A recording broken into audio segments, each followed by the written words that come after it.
Okay gang, here's a quick example of the audio on the GoPro Hero 5 without what I'm waiting to get shipped here. That's enough of that because the audio is just horrible. I'll see you guys on the session. Here's the audio on the session. Why is it so much better? GoPro, that's about the only thing you screwed up on the Hero 5. I know you wanted to make it waterproof, so it's got the membranes across the microphones. You made it more geared towards the action camera and less geared towards a vlog style camera. So for right now, it's the session. So what's going on here? All kinds of stuff. We got into this echo and I need to replace an oil seal.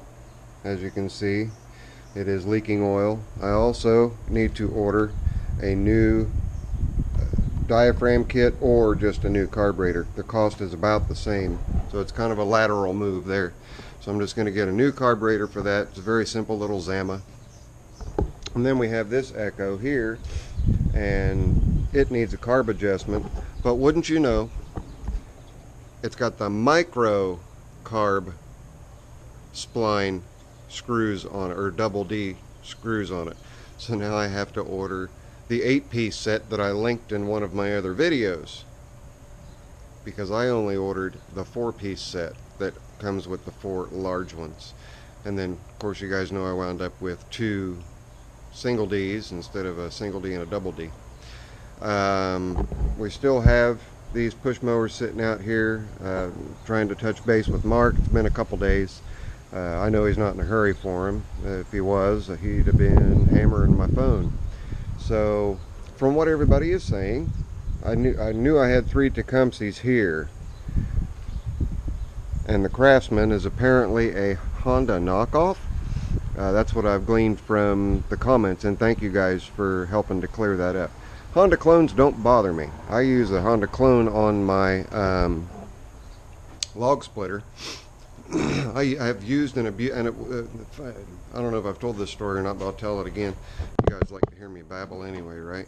Let me get the camera situated up here so I don't have to hold it. Look, ma, no hands.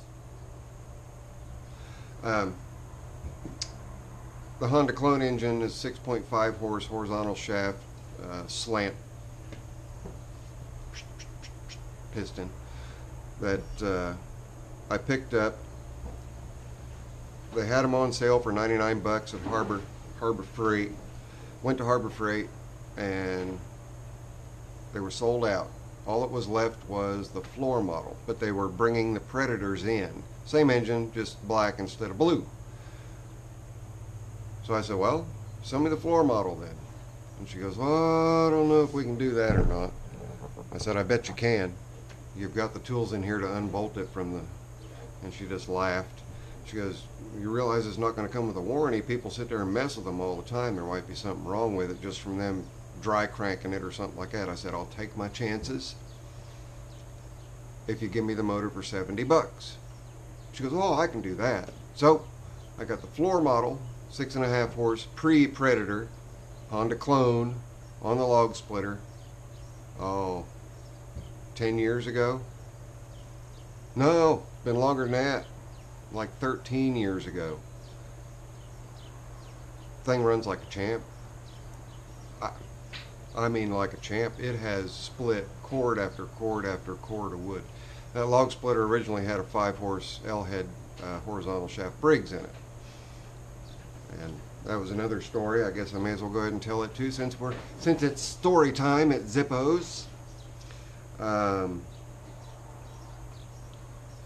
I got that log splitter with the pump, with everything except for, oh man, I got an itch. With everything except for the engine. So I paid a lot less for that log splitter than and it also had a crack in the weld in the top of the cylinder. So I got it for a lot less than what your average used log splitter would go for. And they were the original owners to it, and I even got the owner's manual for it. I think it's a, is it called a Brute or something like that?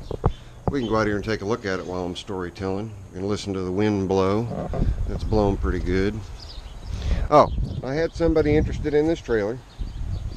I wanted to show that something sat in the trailer and rotted just this little piece right here. It's all solid with the exception of a couple of pinholes here. And although this is retained, it's not retained with the original spring. The front hitch point is in great shape.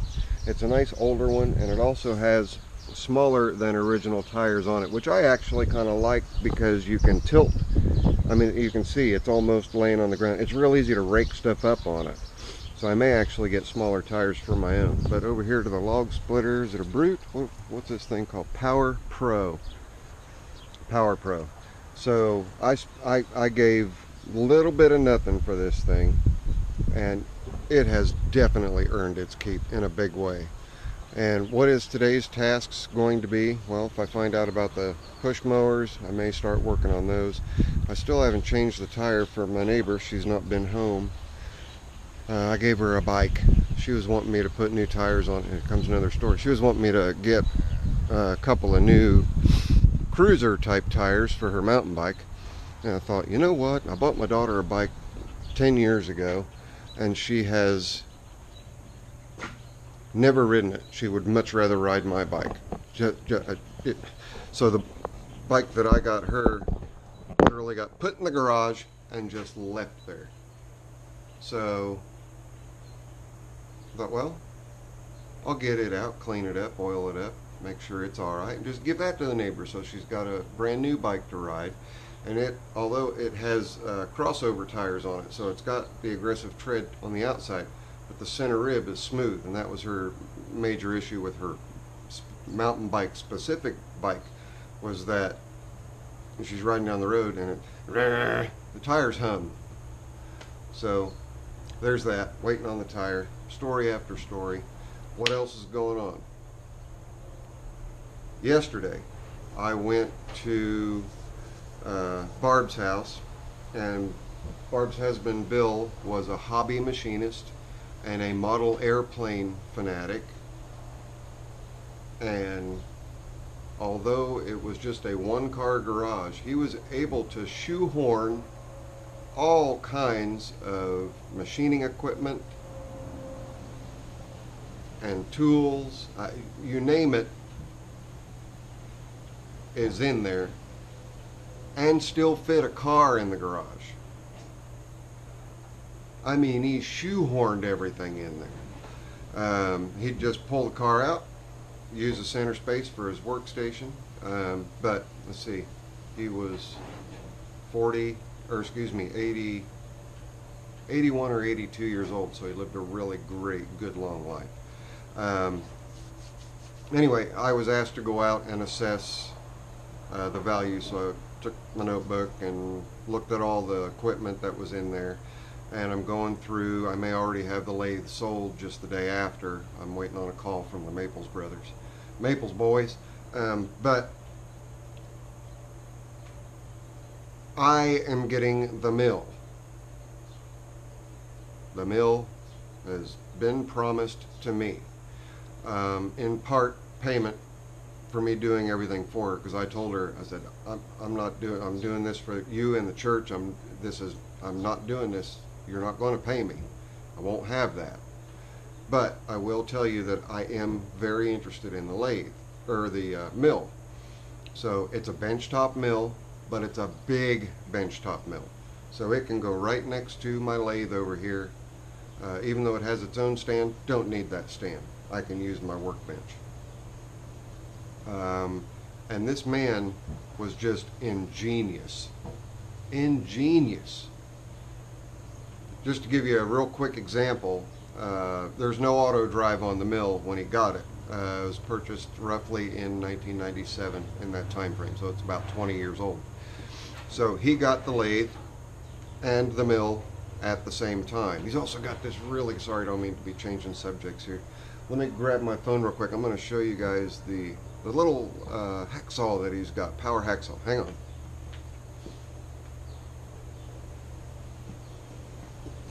Okay, let me get in here and get to my pictures real quick. I want to show you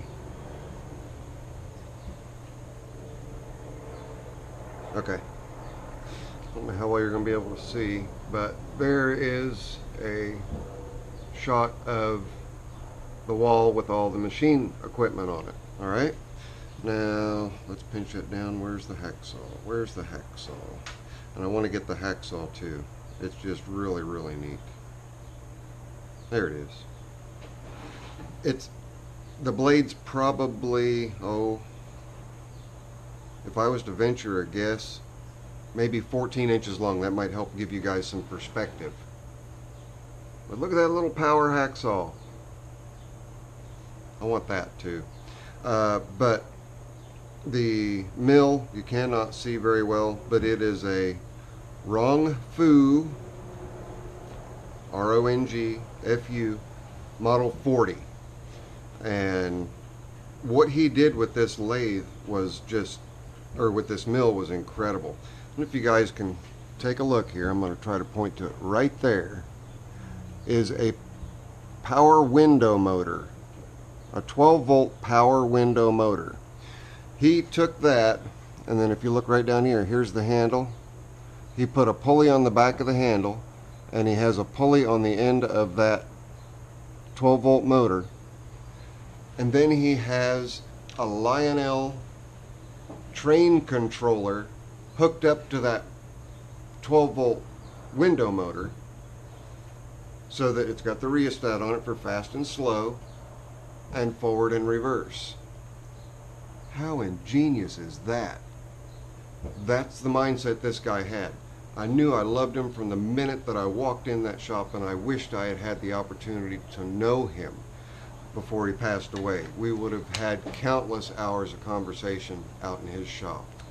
I know that none of this is me doing anything, it's just me storytelling, but there are hopefully really good things to come here in the shop with the addition of the mill, all the tooling for the mill, that tiny little hacksaw, and I've already placed for it, and I'm going to put a set of wheels on the back so I can just pull it out. I mean, the thing is probably 2.5 to 3 feet long in total, and if you took the stand off of it, it stands maybe 12-14 inches tall. It's little.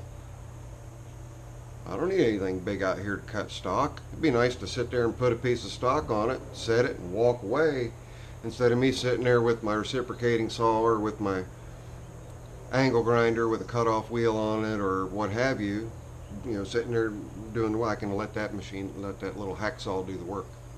So excited about that. He's got a nice bandsaw, a steel cutting bandsaw. I believe it's a Delta. Couple of different pipe benders with a bunch of different dies. A lot of what you would expect in a larger scale machine shop. And he worked for Borg Warner, and he was a machinist at Borg Warner. And what's really, really neat is, with his age taken into consideration, and I love old stuff, a lot of the tooling and the micrometers and just all of it is vintage and all in beautiful shape. So when we get the auction set up, it's going to be a really, really nice example of old school machining.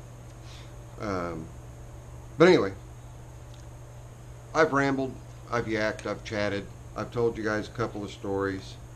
I've had some questions about the tattoo, so let me show you that real quick and then tell you what the plan's going to be on it. You can see here I still have a little bit of scabbing here that hasn't come off yet, but you can see the color. Hopefully you can see the color has bled out of the body where the scales are. The rest of the color is awesome. The magenta and the yellow and everything is just gorgeous. This was supposed to be a 2-session tattoo. It's going to end up being a 3-session tattoo. I posted it on Facebook. But Chris Cox, look him up, friend him, check out his artwork. If you live in the area, he's well worth taking that little trip over to Anderson, 1313. And now I'm not promoting him, I'm just saying 1313 Jackson Street in Anderson, Indiana.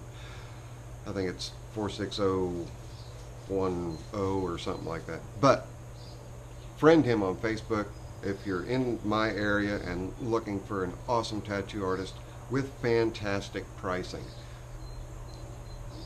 Great pricing. That's enough of that. I've yammered, I've babbled. I got to get on the horn, see what's going on with Mark with these, if I can finally get a hold of him. I got to get parts ordered for the chainsaw. I got to check and make sure that it's a seal that's bad, or if it's the pump itself that's leaking. Got to find out about that on the chainsaw. And then the weed eater, I've got to order my 8-piece tool set that I linked that I should have done for myself. Real quick, let's turn around and take a look at the wall. Last plate that I got was Wisconsin plates, the vintage Wisconsin plate, and then the Tennessee plate from Jason. And I'm getting real close to filling that part of the wall up. Real close. So if any of you guys have any plates hanging around that you don't need, and I don't care if there's multiple states, you guys can see I've got 6 Ohio plates sitting up there from 66, 71, 73, and then up top the 3502 is another 1966 Ohio motorcycle plate, and a couple other motorcycle plates, one from Wisconsin. I don't care what state it's from. If there's a duplicate, it's the fact that it's yours and you're willing to add to my wall and help build that wall up and get that wall covered up. And of course, down here at the bottom we see Mr. Dougal's burnt up plate. So that's enough chit chat. I've been going on now for almost 17 minutes. This is your friendly neighborhood Zippo. If you would, right down over here, tickle that thumbs up button for me. That's it. This is Zippo. I'll see you guys on the next one.